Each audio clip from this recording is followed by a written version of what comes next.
تھوڑی دیر کے لیے خطاب کی دعوت دوں گا مجاہد ملت مجاہد انتھک حضرت مولانا عبدالرشید حجازی صاحب امیر مرکزی جمعیت اہل حدیث پنجاب کہ وہ اپنے خیالات کا اظہار فرمائیں۔ جناب ان الحمد للہ اشہد ان لا الہ الا اللہ وحدہ لا شریک لہ واشہد ان محمدا عبدہ ورسولہ ارسلہ بالحق بشیرا ونذیرا صلی اللہ تعالی علیہ وعلی آلہ وصحبہ وسلم۔ اللہم صلی علی محمد وعلی آل محمد کما صلیت علی ابراہیم وعلی آل ابراہیم انک حمید مجید۔ اللہم بارک علی محمد وعلی آل محمد کما بارکت علی ابراہیم وعلی آل ابراہیم انک حمید مجید۔ اما بعد فاعوذ باللہ السمیع العلیم من الشیطان الرجیم رب اشرح لی صدری ویسر لی امری واحلل عقدۃ من لسانی یفقہوا قولی رب زدنی علما رب زدنی فہما۔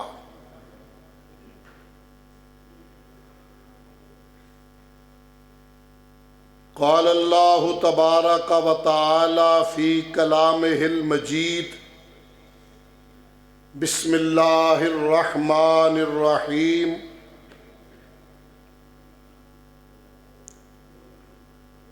ولا تہنوا ولا تحزنوا وانتم الاعلون ان کنتم مؤمنین۔ وقال اللہ تبارک و تعالی فی کلامہ المجید فی مقام آخر لو انہم فعلوا ما یوعظون لکان خیرا لہم واشد تثبیتا۔ اور سست نہ ہو، غم نہ کرو، مومن بنو اور میدان جیت لو۔ دوسرے مقام پر رب تعالیٰ نے ارشاد فرمایا اگر یہ لوگ اس پہ عمل کریں جو انہیں نصیحت کی جاتی ہے تو ان کے لیے خیر ہی خیر ہے، بھلائی ہی بھلائی ہے، بہتری ہی بہتری ہے، اور دشمن کے مقابلے میں ثابت قدمی بھی ملے گی۔ صدق اللہ مولانا العظیم وبلغنا رسولہ النبی الکریم الامین۔ معزز علماء، مہمانان گرامی، بزرگوں، بھائیوں، دوستوں، عزیزوں، عزت و احترام کے لائق اسلامی روحانی ماؤں، بہنوں، بیٹیوں، اللہ رب العالمین کی حمد و ثنا، تعریف و توصیف، تحمید و تقدیس، تکبیر و تحلیل اس قدر ہو جس قدر اس کی ذات کو لائق ہو۔ بے پناہ، بے انتہا عقیدت مندانہ درود و سلام امام المرسلین سید الاولین والآخرین رحمت للعالمین جناب محمد الرسول اللہ صلی اللہ علیہ وآلہ وصحبہ وسلم کی ذات اقدس و اطہر پہ عقیدت مندانہ درود و سلام۔ حضرات ذی وقار سب سے پہلے تو میں پروگرام کی مناسبت سے اپنی ان خوش نصیب بیٹیوں کو مبارکباد دوں گا جنہوں نے آج یہاں بخاری شریف کی آخری حدیث کا درس لیا ہے۔ انہیں بھی مبارک دوں گا، ان کے خاندانوں کو بھی مبارک دوں گا، اور ادارے کو بھی مبارکباد پیش کرتا ہوں۔ قاری محمد ارشد صاحب حافظہ اللہ اور ان کی ٹیم کو اللہ اپنی رحمت سے قبول فرمائے۔ بڑا مبارک موقع ہے، اسی مناسبت سے بات کرتے، مگر میں نے دو پہلوؤں پہ آپ سے بات کرنی۔ اب تسی تھوڑے جگہ نو پیچھے خالی نہیں چنگا لگتا معاملہ، اگے ہو جاؤ تھوڑے، چلو انہوں دی مرضی باہر آئے تھے باہر چلو حضرات تب بس ہو جائیں گے، چھڑ دو جڑا آوے آوے، کہنا ہی چاہیے بد نہیں۔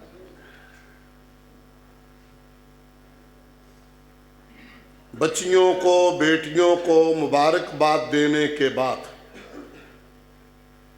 چونکہ یہ ماہ فروری ہے اور 2 دن پہلے پورے ملک میں مظلوم، مجبور، مقہور کشمیریوں کے ساتھ اظہار یکجہتی کیا گیا ہے، تھوڑی گفتگو میں اس حوالے سے بھی کروں گا اور صحیح بخاری کی مناسبت سے بھی تھوڑی بات انشاءاللہ اللہ کی رحمت اور اس کی توفیق سے کرنے کی کوشش کریں گے۔ اللہ اپنی رحمت سے توفیق نصیب فرمائے، شرح صدر نصیب فرمائے۔ حضرات ذی وقار، مجھ سے پہلے آپ جماعت کے بڑے عظیم اور نامور خطیب اور عالم دین برادر ذی وقار مولانا قاری خلیل الرحمن جاوید حافظہ اللہ کی گفتگو سماعت فرما رہے تھے، اللہ اپنی رحمت سے قبول فرمائے۔ کچھ حصے میں بھی شامل ہو گیا ہوں۔ جہاں تک تعلق کشمیر کا ہے، چند باتیں ایک اپنی تاریخ سے ملا کے کرنا چاہتا ہوں۔ میدان کارزار ہے، سرور کونین علیہ السلام کا مبارک دور ہے۔ ایک صحابی آئے، جھولی میں کھجوریں تھیں ان کے پاس، اور اس نے آ کے پوچھا، پیارے حبیب صلی اللہ علیہ وسلم، ماں باپ آپ پہ قربان جائیں، میں میدان کارزار میں لڑوں، سینے پہ تیر برداشت کروں اور شہید ہو جاؤں تو جنت جانے میں کتنی دیر لگے گی؟ سمجھ رہے ہیں نا بات آپ نے ارشاد فرمایا، کھجور کا چھلکا تیرے حلق میں بعد میں اترے گا، تو جنت میں پہلے پہنچ جائے گا۔ اس نے 8 کھجوریں ان سے گن کے اپنی مٹھی میں کر لیں، 8 کھجوریں، باقی جھولی جھڑک دی، نیچے پھینک دی ساری۔ 2 یہ اس لیے رکھیں 8 کچھ کھا لوں، طاقت آئے، دشمن سے لڑوں، مقابلہ ٹھیک کروں۔ 2-3 قدم آگے بڑھا یہ صحابی تو کہنے لگا، 8 کھجوریں کھاتے ہوئے وقت لگے گا اور اتنا ہی وقت میں جنت سے لیٹ ہو جاؤں گا۔ وہ بھی پھینک دی، سیدھے میدان کارزار میں گئے اور جام شہادت نوش کر گئے۔ یہ صحابی ہے،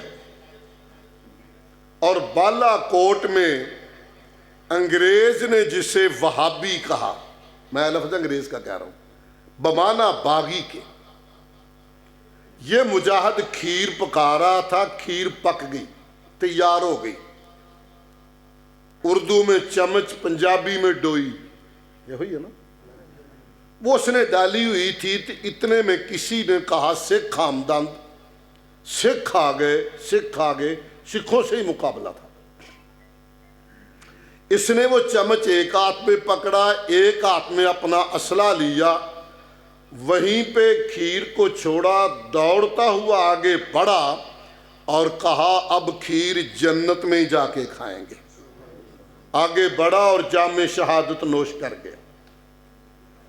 حضرات، ہماری زندہ تاریخ میں یہ بھی ہے، آپ نے ارشاد فرمایا اپنی تلوار کو لہرا کر، کون ہے صحابہ تم میں سے جو میری تلوار کو لے لے اور اس کا حق ادا کر دے؟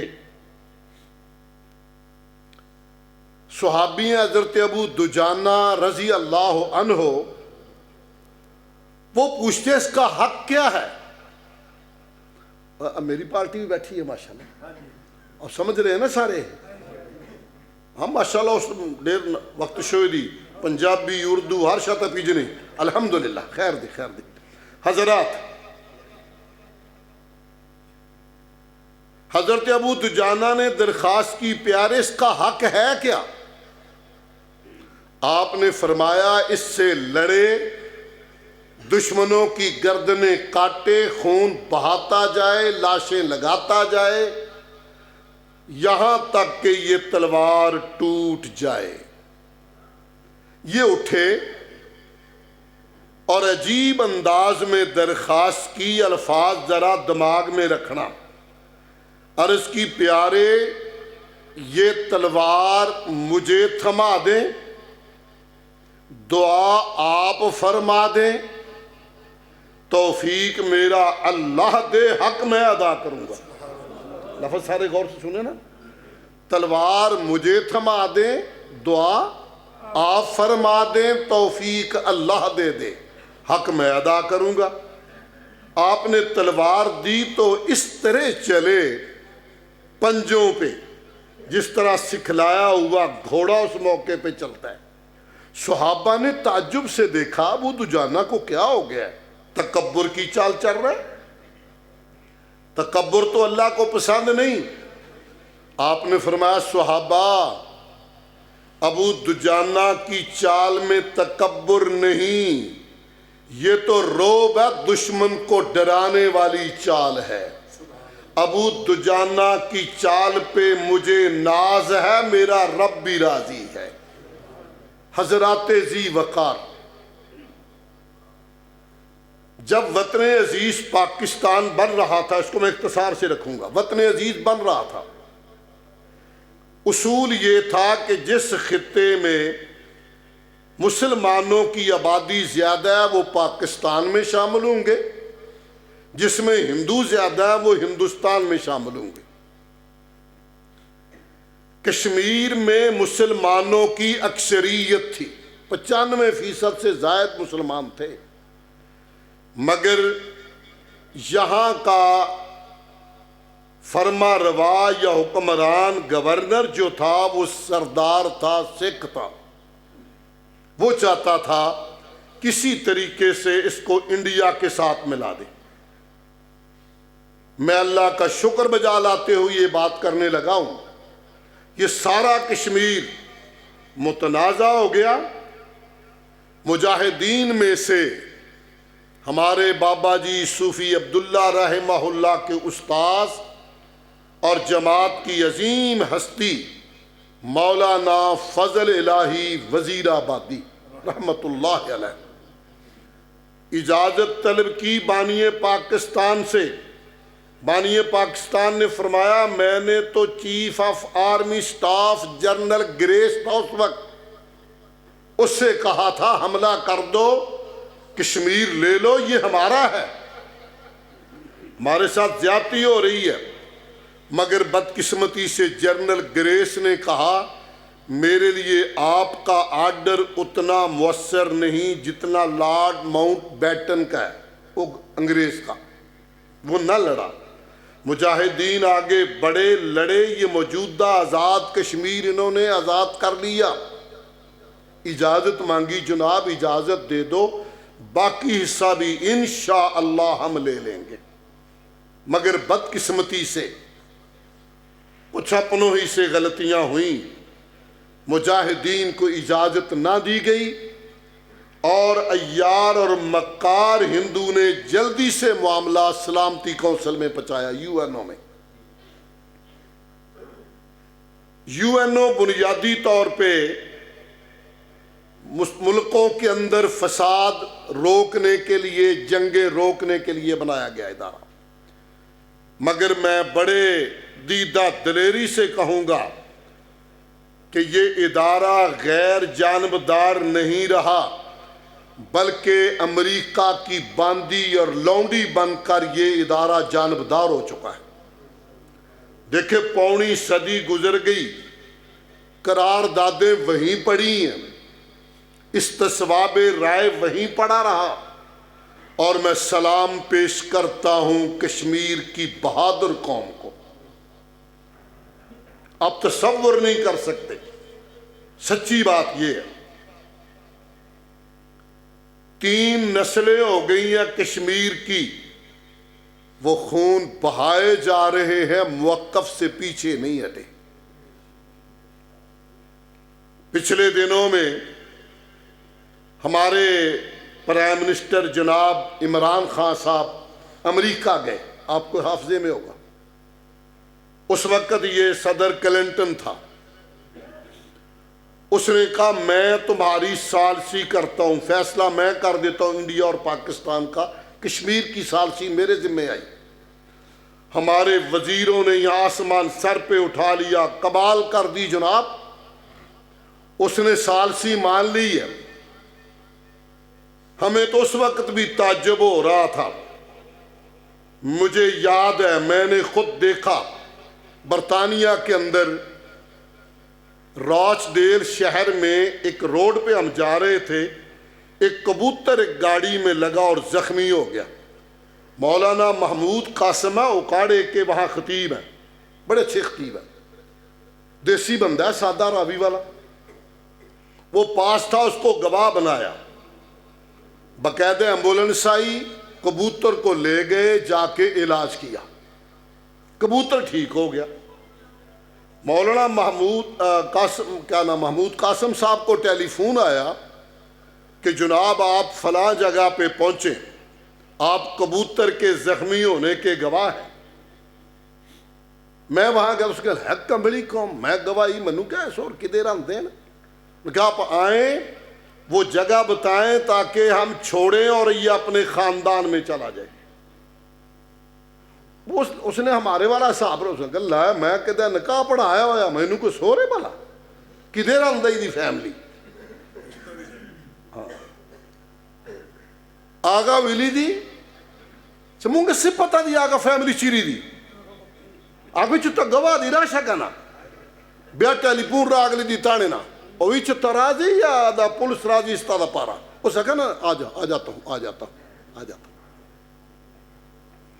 اس نے کہا تھانے والوں نے کیا آئے ہو گئے یا لے آئے، اس نے کہا نہیں میں آ جانا بھائی، پھر چلا گیا۔ وہ کبوتر زخمی ہو جائے ایمبولنس آئے، بلی زخمی ہو جائے ایمبولنس آئے، کتا زخمی ہو جائے ایمبولنس آئے، اور کشمیر میں مسلمانوں کا بہتا ہوا خون نظر نہ آئے۔ افغانستان میں ٹینکوں میں وہ ڈرموں میں بند کر کر کے مارا تھا، خون نظر نہ آیا۔ عراق میں خون نظر نہ آیا، فلسطینیوں کی چیخیں نظر نہ آئیں۔ اس لیے ان کا جرم یہ تھا کہ لوگوں نے رپٹ لکھوائی، جا جا کر تھانے میں اکبر خدا کا نام لیتا ہے۔ اس زمانے میں جرم یہ ہے، یہ کلمہ پڑھتے ہیں، دا جرم دی پکے دا مسلمانان دی پر دی وجہ نہ آگا ظلم کے، اس وجہ سے ظلم اس حد تک ہو رہا ہے۔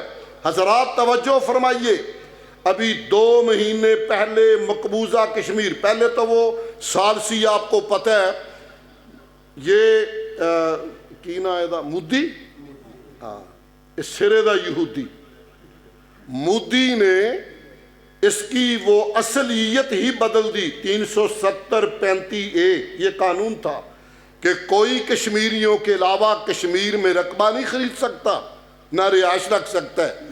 انہوں نے وہ قانون توڑا، ثالثی یہ ہوئی، اور ہم نے تو اس وقت بھی کہا تھا بلیاں دی روٹی دا باندر بنڈارے، خربوزیاں دا گدڑ پہرے دارے۔ وہ ہمارا فیصلہ کیا کرے گا؟ زنا دا مقدمہ اندھے کوڑ آیا جدی اماں بھی نکاح نہیں پڑھایا، وہ فیصلہ ہمارا کیا کرے گا؟ مگر افسوس ہم نے ہمیشہ اسی طرف دیکھا، ہم نے تو اپنے فیصلوں کی تبدیلی ادھر سے کروائی۔ دو بہت قریب کی بات ہے، ایک نوجوان کشمیری شہید کر دیا گیا، اس کی ایک ہی بیٹی ہے 2 سال کی عمر کی، اور اس کی بیوہ سڑکوں پہ چیخ رہی ہیں۔ بیوی کہتی ہے میں کچھ نہیں مانگتی، میرے خامد کی میت تو دے دو۔ آگا میت مالا رکھا، بس ایک مطالبہ ہے کہ مجھے میت دے دو۔ وہ بچی چیخ رہی ہے مجھے کچھ نہیں چاہیے، میرے بابا کی میت تو واپس کر دو۔ کشمیریوں نے سچی بات ایک تاریخ رقم کر کے رکھ دی ہے۔ مجھے یاد ہے سری نگر میں سینٹرل جیل کے باہر بہت بڑا مظاہرہ تھا، ہزاروں میں لوگ موجود تھے۔ عین مظاہرے کے دوران ظہر کی نماز کا وقت ہو گیا، سڑک پہ ایک آدمی نے اعلان کیا جس کا وضو ہے ٹھیک نہیں پھر بھی ٹھیک، ہاتھ مارو نیچے تیمم کرو، اذان کہیں گے جماعت کروائیں گے۔ ادھر فورس ساری کھڑی تھی، اسلحہ لے کے کھڑے تھے پہلے سے۔ ایک آدمی کھڑا ہوا، اس نے کہا اللہ اکبر، ابھی ایک ہی کلمہ کہا، ظالم نے فائر داغا اور اسے شہید کر دیا۔ دوسرا نوجوان اٹھا، اس نے پھر کہا اللہ اکبر اللہ اکبر، مکمل نہیں ہوا، یہ بھی شہید ہوا۔ 22 افراد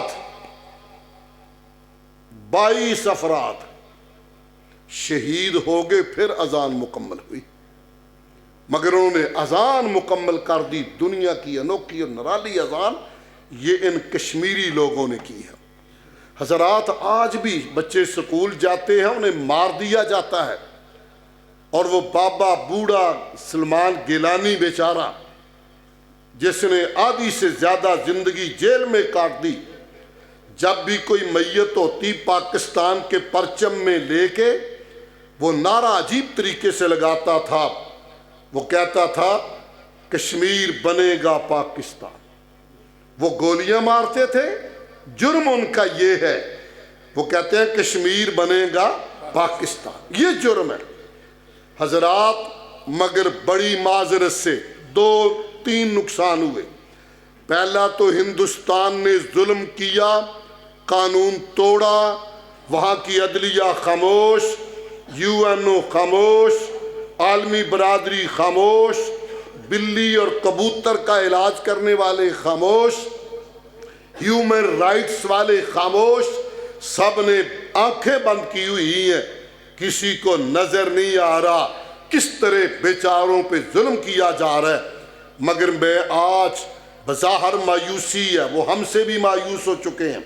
حقیقت یہ ہے، کہتے ہیں یہ سال کے بعد ایک دن آتے ہیں، نعرے لگاتے ہیں، چلے جاتے ہیں، صحیح مودی پہ کیا اثر ہوتا ہے اس کا؟ بلا شبہ رائے عامہ بنتی ہے، بلا شبہ دنیا کے ضمیر کو جھنجھوڑا جاتا ہے، مانتا ہوں میں، لیکن وہ بظاہر پریشان ہے۔ ہم جتنے اسلامی ممالک تھے، یہی برادری ہے نا ہماری، اسلامی ممالک، باقی تو چھوڑو یہ خلیج والے عرب کے ممالک، وہ مودی کو بلا کر اپنی تجارت میں مصروف، چھوڑو یار ان کو، ساری توقعات پاکستان پہ ہے۔ پاکستان کبھی آلووں کی تجارت ان سے کرتا ہے، کبھی پیاز کی تجارت کرتا ہے، کبھی ٹماٹر منگوا لیتا ہے۔ کشمیریوں کا خون بہہ رہا ہے، بچوں کو دودھ نہیں مل رہا، بیماروں کو دوائی نہیں مل رہی، گھروں میں معصور ہیں، ان کے گھر بیچاروں کی قبرستان بن چکے ہیں۔ مگر اس کے باوجود ان کا عزم اتنا مضبوط ہے، یہ نہیں مجھے معلوم، اللہ کے علم میں ہے، ہم دیکھ سکیں یا نہ دیکھ سکیں، یہ میرا ایمان ہے، جیسے بھی ہوا کو حرکت ہوگی انشاءاللہ۔ ایک وقت آئے گا، اللہ لوگوں کو جگائے گا، ضمیر جاگیں گے، اور لوگ کہیں گے ملک پہ چڑھائی کرنے والوں اٹھو آگے نکلو، میں آپ کی وساطت سے کہنا چاہتا ہوں ہم پاک فوج کے ساتھ ہیں، مگر فوج کو کہنا چاہتے ہیں آپ بڑھیں، اور حکمرانوں سے بھی کہتا ہوں تمہارے لب خشک نہیں ہوتے، ہم اور فوج ایک پچ پہ ہیں، جب ایک پچ پہ ہو تو وہ بھائی ہمارے رو رہے، تصور کیجئے، تصور، اللہ معاف کر دے، اللہ معاف کر دے، کسی کو رات کو تکلیف ہو جائے، کسی بندے کو گھر میں ایک فرد کو، سارا گھر پریشان ہو جاتا ہے، گاڑی ڈھونڈے کچھ کرے، علاج کے لیے بھاگتے ہیں، اور جو بیچارے روز اپنے جوان بیٹوں کے لاشیں اٹھاتے ہیں اور اب انہیں لاشیں بھی نہیں دیے جا رہے، ذرا ان کی کیفیت تو دیکھیں۔ ہم نے حدیث بیان کرتے ہیں، آج بھی کر رہے ہیں، پہلے بھی کرتے ہیں، مثل المؤمنین فی توادہم وتراحمہم وتعاطفہم کمثل الجسد، مومن آپس میں ایک وجود کی طرح ہیں، ایک حصے میں درد ہو سارا جسم تڑپ جاتا ہے، مگر وہ وہاں رو رہا ہے اور یہ عرب ممالک اپنی تجارت کے لیے مودی کو بلا کر انعام دے رہے ہیں۔ یاد رکھیں، یہ بات ذہن نشین کر لیں، کافر کبھی مسلمان کا خیر خواہ نہیں ہو سکتا۔ اللہ جب کہے ہم جتنے مرضی فلسفے جھاڑیں، کافر ہمارا خیر خواہ نہیں ہے۔ حضرات، میں ایک اور بات عرض کر کے دوسرے حصے میں داخل ہونا چاہتا ہوں، یہ میں نے تمہیداً ذرا میرے ذمے تھا، قاری صاحب نے کہا تھا اس وقت، اس لیے میں یہ اتنے کلمات کہنے ضروری سمجھتا تھا۔ ہماری تاریخ اگرچہ بڑی درخشندہ ہے، مگر کیا آج ہم ہاتھ پہ ہاتھ دھرے منتظر فردہ ہیں؟ انتظار کر رہے ہیں کل کب ہوگی؟ کون جاگے گا؟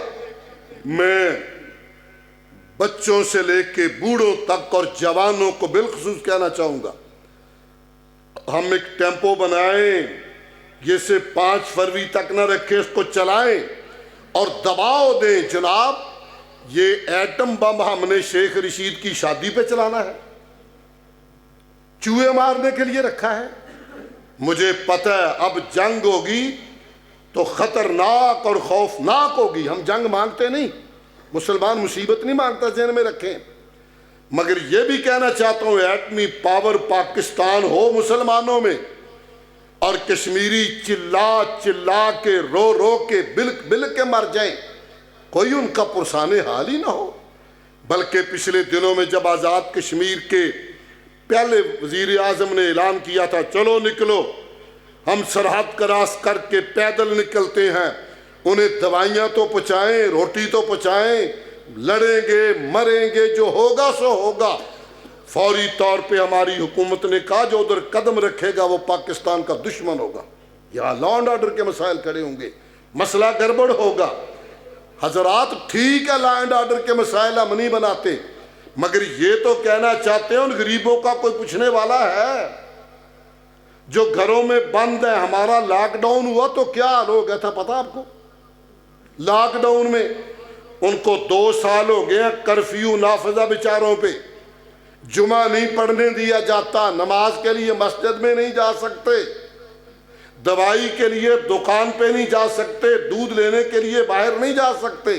ذرا تصور تو کیجئے، تصور تو کیجئے، اگرچہ ہماری تاریخ بڑی زندہ اور درخشندہ تھی۔ اس کی ایک بات کر کے میں دوسری آیہ مبارکہ اس حوالے سے چند باتیں اسی مناسبت سے بھی عرض کرنا چاہوں گا۔ حضرات ذی وقار،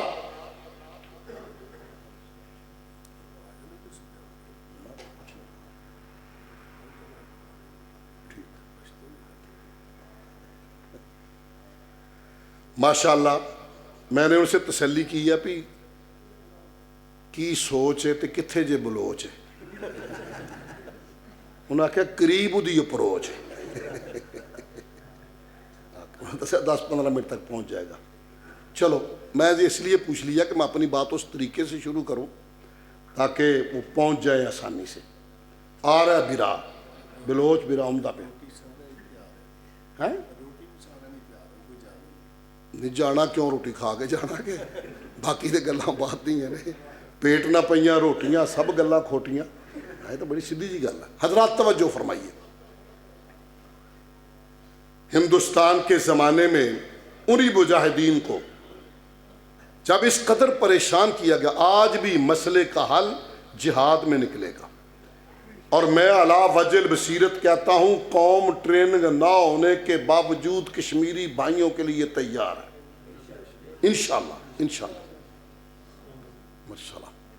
حضرات، ریاست امبالہ میں سیشن کورٹ میں ایک کیس چل رہا تھا، 3 معروف نام تھے، مولانا جعفر تھانیسری، مولانا یحییٰ علی، حاجی محمد شفیع۔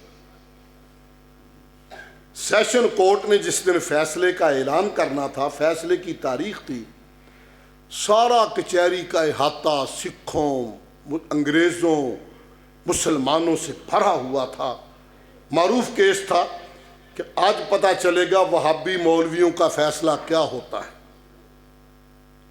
عدالت لگی تھی، جج نے کہا مولانا یحییٰ علی، مولانا جعفر تھانیسری اور حاجی محمد شفیع کو پھانسی کی سزا اور ان کی میتیں ورثاء کو نہیں دی جائیں گی، جیل کے قبرستان میں گاڑ دی جائیں گی، لفظ گاڑ دی جائیں گی،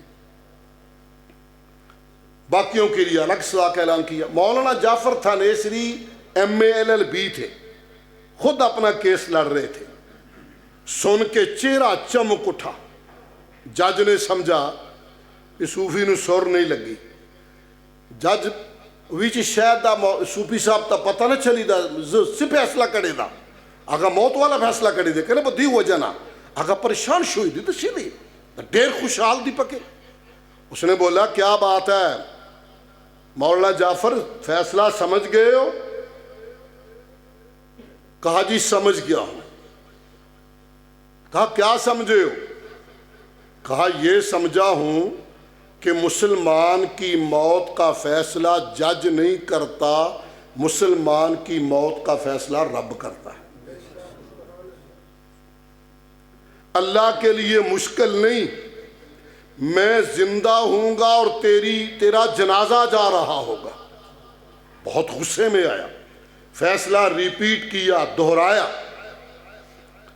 اور اسی اثناء میں فیصلہ سنا رہے تھے، وقت ہو گیا، ہتھ کڑیاں اور بیڑیاں لگی تھیں، مولانا نے فرمایا بھی نماز کا وقت ہے، یہ جج ہے وہ رب ہے، بات سمجھے، یہ جج ہے وہ، اس نے بلایا نماز پڑھیں پہلے، اس نے اس کو عدالت کی توہین سمجھا،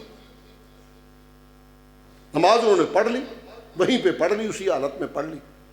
اس نے پھر دوبارہ فیصلہ سنایا، کال کوٹھری میں بھیج دیا، مشہور کیس تھا، رات کو انگریز عورتیں آئیں جن میں جج کے گھر والی، جج کی بیوی، دا جج خزم آغم راگلی دی پشپے سوپین سے حال دی، اس وقت اس موت فیصلہ شوئی دی کنا۔ جب وہ آئی رات کو اور وہاں آ کے انہوں نے دیکھا اللہ نے اپنی قدرت سے کال کوٹھڑی میں اپنی رحمت کا نور برسا دیا، چمک رہے تھے اور مولوی خوش تھے۔ بی بی نے کہا صوفی صاحب آپ کو پتہ آپ کو پھانسی دی جائے گی؟ کہا ہاں باجی پتہ ہے، ہاں پتہ ہے۔ وہ رات کو گئی واپس، اس نے کہا جج کر کوئی چج، سزا تو دینی تھی ان کو پریشان کرنے کے لیے، وہ تو زیادہ خوش ہے۔ اس نے دوبارہ انگریز گورنر سے رابطہ کر کے فیصلے میں تبدیلی کچھ دنوں کے بعد کی۔ صبح یہ فیصلہ کیا کہ مولانا یحییٰ علی کی داڑھی کے بالوں کو کھینچ کر نوچا جائے گا، ایسے کھینچا جائے گا۔ اللہ اکبر! اب جانتے کتنی تکلیف ہوتی ہے۔ مولانا کی داڑھی کھینچی جا رہی تھی، خون بہہ رہا تھا، مولانا رو رہے تھے۔ جلاد نے سمجھا اب تکلیف ہوئی ہے، اب ڈر گیا۔ کہا سمجھ آئی مولانا؟ فرمایا بدبخت تجھے نہیں آئی مجھے آ گئی ہے، میں اس کی تکلیف پہ نہیں رو رہا، داڑھی کی شہادت کی خوشی پہ اپنی شہادت کی دیری پہ رو رہا۔ پھر انہوں نے فیصلہ تبدیل کر کے عبور دریائے شور کاڑے پانی کی سزا دی تھی، ان لوگوں کو پھانسی دینے کی بجائے عبور دریائے شور کاڑے پانی کی سزا دی تھی۔ حضرات، ہماری تاریخ واقعتاً بڑی زندہ ہے، میں یہ سنانا اس لیے چاہتا تھا، حقیقت یہ ہے کہ وہ ہمارے بھائی آج سخت پریشانی میں ہے، کچھ نہیں کر سکتے تو دعا تو کر سکتے، دعا تو کر سکتے ہیں۔ میں ان بزرگوں سے، سفید ریش لوگوں سے کہنا چاہوں گا کہ صبح سحری پہ اٹھے ہوئے ان کے لیے دعا ضرور کیجئے، اللہ تو قادر ہے غائب سے ان کی آزادی کا سبب فرما، انشاءاللہ وہ آزاد ہوں گے، وقت لگے گا مگر وہ ہو جائیں گے، دنیا بدلے گی اور انڈیا کے ٹکڑے ہوں گے، یہ بھی میں آپ کو بتا دوں، انشاءاللہ حالات بدلیں گے، بشرطے کہ اللہ ہمیں اپنی رحمتوں کی آغوش میں رکھے۔ حضرات ذی وقار، دوسری بات جو میں کرنا چاہتا تھا وہ تفصیلی نہیں، مختصراً اب میں کرتا ہوں، وہ یہ ہے کہ سرور کونین جناب محمد صلی اللہ علیہ وسلم سے محبت کتنی ہو؟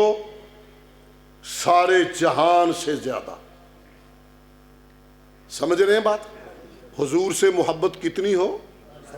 سارے جہان نہ زیادہ، سب سے زیادہ، اور جان سے زیادہ، آل و اولاد سے زیادہ۔ وہ حدیث میں نہیں پڑھتا اس وقت، میں نے چونکہ ایک اگلی حدیث پڑھتا ہوں۔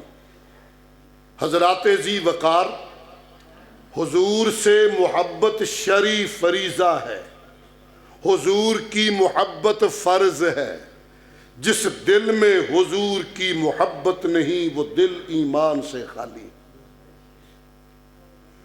اب وہ محبت کا فائدہ کیا ہوگا؟ وہ ایک دو روایتیں بخاری کی سناؤں گا انشاءاللہ، شاید اسی وقت میں وہ آگے بلوچ تو پھر اللہ کے سپرد ورنہ بات کروں گا۔ خالد صاحب تے مختصر منو آکھا تے میں آج اپنے اختیارات ورت رہے ہیں۔ کوئی گل نہیں، غلطی نہیں، واش روم چلا، کیا بات ہے، چلو اجے اس بلوچ بیرا نے نماز بھی تو پڑھنی اس سے، خیر کر لینے۔ ہاں جی، توجہ فرمائیں، میں نے کیا کہا؟ حضور کی محبت فرض ہے، حضور کی محبت فرض ہے، جس دل میں محبت نہیں وہ دل ایمان سے خالی ہے۔ فائدہ کیا ہوگا؟ بڑے فائدے ہیں، ایک فائدہ آج عرض کر دیتا ہوں آج کی مجلس میں۔ صحیح بخاری کی حدیث ہے، ثلاث من کن فیہ وجد حلاوت الایمان، جس بندے میں تین چیزیں پائی جائیں اسے اللہ ایمان کی مٹھاس، ایمان کی حلاوت، ایمان کی تراوت، ایمان کی چاشنی، ایمان کا نور اور ایمان کا سرور عطا فرماتا ہے۔ حلاوت ایمانی، وہ تین چیزیں جلدی جلدی گنوا دیتا ہوں۔ پہلی، ماشاءاللہ ماشاءاللہ، اہلا و سہلا و مرحبا، اگے جگہ آ جاؤ، بسم اللہ پڑھ کے نیڑے لگو۔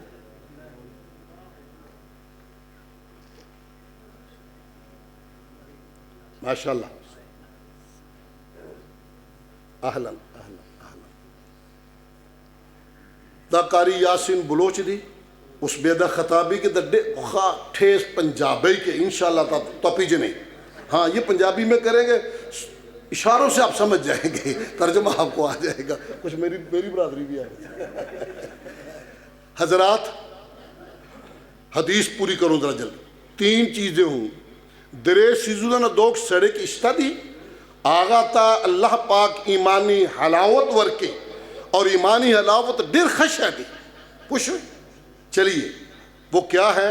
ان یکون اللہ و رسولہ احب الیہ مما سواہما، پہلی شے یوم، کہ اس کے دل میں اللہ رسول کی محبت سارے جہان سے زیادہ ہو. ٹھیک ہے، پہلی بات. دوسری، ان یکون المرء لا یحبہ الا للہ، وہ کسی سے محبت کرے تو صرف اللہ کے لیے کرے. بندہ محبت کرتا ہے کہ بندہ کھاندہ پیندہ ہے کائشہ لب سی، بندہ محبت کرتا ہے یہ میرا رشتے میں فلاح ہے، کہا نہیں، الا للہ. حدیث میں آتا ہے جو بندہ رب کے لیے کسی سے محبت کرے اس کو بتا بھی دے. ایک آدمی جا رہا تھا کسی بستی میں ملنے کے لیے، فرشتہ انسانی شکل میں کھڑا تھا. اس نے پوچھا بھائی چرتا روا نہیں، کدھر جا رہے ہو؟ اس نے کہا یہاں ایک آدمی ہے میں نے اس سے ملنا ہے. اس نے کہا اس کے ساتھ تیری کو پارٹنرشپ کاروبار کر رہے ہو اس کے ساتھ؟ اس نے کہا نہیں. تیرا رشتہ دار ہے؟ کہا نہیں. اس سے کو قرضہ لیا ہے؟ کہا نہیں. اس کو کوئی قرضہ دیا جو واپس لینا ہے؟ کہا نہیں. کہا پھر کیوں جا رہے ہو، کیا بات ہے؟ اس نے کہا مجھے اس سے اللہ کے لیے محبت ہے، وہ نیک ہے، اللہ کے لیے محبت ہے. وہ بندہ بن کے کھڑا تھا فرشتہ. اس نے کہا اگر تیری اللہ کے لیے محبت ہے جا، تیرا ایک ایک قدم جنت کی طرف جائے گا. حضرات ذی وقار، محبت ہو تو کس کے لیے؟ اللہ کے لیے. تیسری بات، ایمان لانے کے بعد، حضور کی سنت اپنانے کے بعد، بات کو سمجھ لینے کے بعد، آپ بھی ذرا سمجھیں. یو شہدی دا قرآن کے راگلے دی، حدیث پاک کے راگلے دی، دا سرور کائنات صلی اللہ علیہ وسلم کڑی دا علماء ہوئی چھ کتابوں نشتہ دی. دیکھو گورا بیا گنجائش نشتہ دی، بیا گنجائش نشتہ دی. یعنی اس کے بعد کوئی گنجائش، بات میں آپ سے کر رہا ہوں، یعنی ایک بات قرآن میں ہے، حدیث میں کل صاحب بتا گی تفصیل سے، تو اس کے بعد کسی اور طرف جانے کی گنجائش نہیں ہے. آئیے ذرا آگے بڑھیے. کہا اس سنت اپنا لینے کے بعد ان یکرہ ان یعود فی الکفر، کفر میں واپس جانا، سنت کو چھیڑ دینا، نبی کی محبت سے ہٹ جانا. ان یقذف فی النار، آگ جل رہی ہو اس میں چھلانگ لگائے گا کوئی؟ آپ سے پوچھ رہا ہوں، آگ جل رہی ہو تو چھلانگ لگاتا ہے کوئی؟ کیوں؟ سردی ڈیر دی پکی خیر دی، وہ سردی زیادہ کیا رجے. کوئی بندہ جیتے جاگتے آگ ہاتھ تو اوپر کر لے گا، کوئلہ نہیں پکڑے گا، پتہ نقصان کرتا ہے. سمجھ آئی بات کی؟ فرمایا جو بندہ نبی کی سنت اور محبت اپنا لے، وہ کفر کا فیشن، کفر کی تہذیب، کفر کا رواج، اس سے اتنی ہی نفرت ہوگی جتنی آگ میں چھلانگ لگانے سے نفرت ہے. حضرات ذی وقار، تین باتیں بتا دی میں نے. ملے گا کیا؟ وجد حلاوت الایمان، حلاوت ایمانی، ایمان کی تراوت، ایمان کی مٹھاس، ایمان کا نور، ایمان کا سرور. اور جب حلاوت ایمانی مل جائے تو سخت سردی میں بھی وضو کرنا آسان ہو جاتا ہے، نماز پڑھنا آسان ہو جاتا ہے، دین پہ چلنا آسان ہو جاتا ہے. حضرات ذی وقار، پھر اس کو اللہ کے رستے میں گردن کٹوانا بھی آسان ہو جاتا ہے. آئیے اس کی تائید میں آخری حدیث بخاری کی جو میں نے وعدہ کیا تھا، بڑی معروف ہے اور انشاءاللہ 5-4 منٹ میں پورا کرتا ہوں. یہ بھی صحیح بخاری کی حدیث ہے. سرور کائنات جناب محمد گورا صلی اللہ علیہ وسلم والے نہ ہوئی تھی، وہ یا کھانا پزار آواز سرا وہ یہ اونچی کہا کرے بھئی صلی اللہ علیہ وسلم. جناب محمد صلی اللہ علیہ وسلم نے خط لکھے بڑے بڑے بادشاہوں کے نام. سپر پاور کا بادشاہ تھا شاہ ہرکل، روم کا بادشاہ تھا، سلطنت روما کا. اس نے خط پڑھا، خط لمبا چوڑا نہیں تھا، لکھا تھا یہ محمد صلی اللہ علیہ وسلم کی طرف سے ہے اور سپر پاور کے بادشاہ ہرکل کے نام ہے، اسلم تسلم، اے ہرکل اسلام لے آ اگر بچنا ہے تو اسلام لے آ سلامتی میں آ جا آغا سپر پاور بادشاہ دی ڈیر پریشان شوئی دی بدسی شاہ دی مکے نے یو سڑی دی مقتدا لکلے دی چھے کلمہ وایا سلامتی کیا رہا تھا اچھ سوک سڑی دی دا وہ سناٹے میں آیا پاؤں تلے سے زمین نکلی پریشان ہو گیا اس نے اعلان کیا عرب سے بالخصوص اور مکہ مکرمہ سے کوئی بندہ آئے تو مجھے ملاؤ 2-3 دن بعد ہی کسی نے بتایا کہ جناب ایک آدمی آیا ہے بڑا ریزنیبل اس کے ساتھ بہت سارے بندے ہیں مکے سے آئے ہیں اس کا نام ہے سردار ابو سفیان کیا نام بتایا میں نے یہ اپنے کنبے کا سردار تھا بادشاہ نے کہا بلاؤ اس کو یہ دربار میں آیا سپر پاور کا بادشاہ جیسے اب یہ جو بائیڈن ہے پہلے کلنٹن تھا پہلے کوئی اور تھا اوباما پھر اس تو پہلے پرانا پجامہ کئی گزرے ایسے جب آئے حضرت ابو سفیان اس نے بہت سارے سوال کیے میں 2 بتا رہا ہوں اس نے پہلا سوال کیا اور بلکہ پہلے تمہید باندھی ابو سفیان مجھے پتا چلا تو اصلی اور نسلی بندہ ہے اصلی اور نسلی بندہ ہے خاندانی بندہ ہے اور یاد رکھ خاندانی بندے کبھی جھوٹ نہیں بولا کرتے ابو سفیان کہتا ہے پہلے ہی میں ڈر رہا تھا میرے ویسے ہاتھ پاؤں باندھ دیے کہ سچ بول رہے اس نے کہا یہ خاندانی طور پہ بندہ کیسا ہے محمد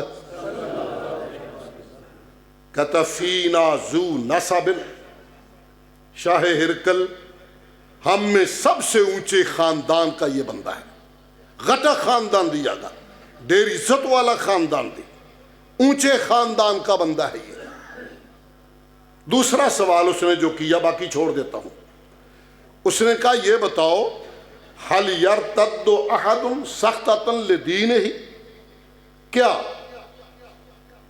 اس کی جماعت چھوڑ کے کوئی بندہ بھاگ گیا ہو مرتد ہو گیا ہو کلمہ چھوڑ گیا ہو سختی برداشت نہ کر سکا ہو کافر مارتے تھے نا ایسی کو مثال ہے ابو سفیان تیرے پاس اب ابو سفیان کا جواب سنو اور اسی پہ بات پوری کر رہا ہوں کہنے لگا شاہ ہرکل تو حیران رہ جائے گا شاہ ہرکل تو حیران رہ جائے گا ہم نے پانی گرم کیا اس کے ساتھی بھی زیادہ غریب ہیں خاندانی بندے تھوڑے ہیں غلام ہیں غریب ہیں کمزور ہیں مگر پتہ نہیں ان میں کیا بھر دیتا ہے ہم نے پانی گرم کیا ابالا جس طرح چائے نہیں پکاتے گرم کر کر کے اس کے غلام کو بلایا اوپر سے پانی اس طرح ڈال دیا اس کے وجود کی چمڑی تو ادھڑ گئی سینے سے کلمہ نہیں نکل سکا شاہ ہرکل تو حیران رہ جائے گا ہم نے کوئلے جمع کیے محمد صلی اللہ علیہ وسلم کے غلام کو اس طرح سیدھا اوپر لٹایا پاؤں کی طرف بھی بندہ ہاتھوں کی طرف بھی بندہ کھڑا کیا بھاری پتھر سینے پہ رکھا تاکہ ہلے نہ شاہ ہرکل تو حیران رہ جائے اس کے وجود سے پگھل پگھل کر چربی نے کوئلے تو بجھا دیے مگر اس کے سینے سے ایمان کی شمع نہیں بجھ سکی حضرات ذی وقار جسے ایمان کی حلاوت مل جائے اسے کوئلے بھی نہیں روک سکتے جسے حلاوت ایمانی مل جائے اسے دنیا کا کوئی تشدد اسے نہیں روک سکتا میں آخر پہ دعا کروں گا 2 دعائیں ایک یہ اللہ ہمیں حضور کی محبت نصیب فرما دوسری جن بیٹیوں نے آج ماشاءاللہ صحیح بخاری کا آخری درس لیا واقعتاً ایک بیٹی پورے خاندان کی تبدیلی کا باعث بنتی ہے میں اتنا حصہ ڈالوں گا اپنی بیٹیوں کو کہ یہ صرف پڑھ کر ٹیپ ریکارڈر نہیں بننا اس کی عملی تصویر بن کے جانا تاکہ آپ کا خاندان آپ کا محلہ آپ کے علاقے کے لوگ آپ کو دیکھیں کہ یہ واقعتاً فاطمۃ الزہرا کی بیٹی ہے سیدہ عائشہ کی بیٹی ہے اس کے اندر وہ نور نظر آتا ہے اور اللہ آپ کے لیے اسے مبارک کرے خاندانوں کی تبدیلی کا باعث بنائے دوسری دعا اللہ ان مظلوم مجبور مقہور اور پریشان کشمیریوں کی امداد فرما اللہ غیب سے امداد فرما اور انہیں آزادی کی نعمت سے مالا مال فرما۔ تیسری، یا اللہ وطن عزیز اور دیگر اسلامی ممالک کے حکمرانوں کو اتحاد دے، جذبہ جہاد دے۔ سبحان ربک رب العزت عما یصفون وسلام علی المرسلین والحمد للہ رب العالمین۔ ماشاء اللہ، جزاک اللہ۔ یہ سن ساڑھے قائد محترم امیر پنجاب مجاہد انتھک حضرت مولانا علامہ عبدالرشید حجازی صاحب، جو بڑے ہی آسن انداز دے نال سانو سمجھا رہے سن۔ اج جڑا پروگرام تکمیل صحیح بخاری ہے، یہ اندر جتنے بھی دوست آئے نے، میں نام کلے کلے دا لواں، ہو سکتا ہے وقت زیادہ لگ جائے۔ میری مراد سید ضیاء اللہ شاہ صاحب، اسی طرح ہی مولانا امین صاحب، قاری مشتاق ساجد صاحب، اور اسی طرح ہی مولانا علی احمد صاحب، رانا اسماعیل صاحب، رانا کلیم اللہ صاحب، اور فوج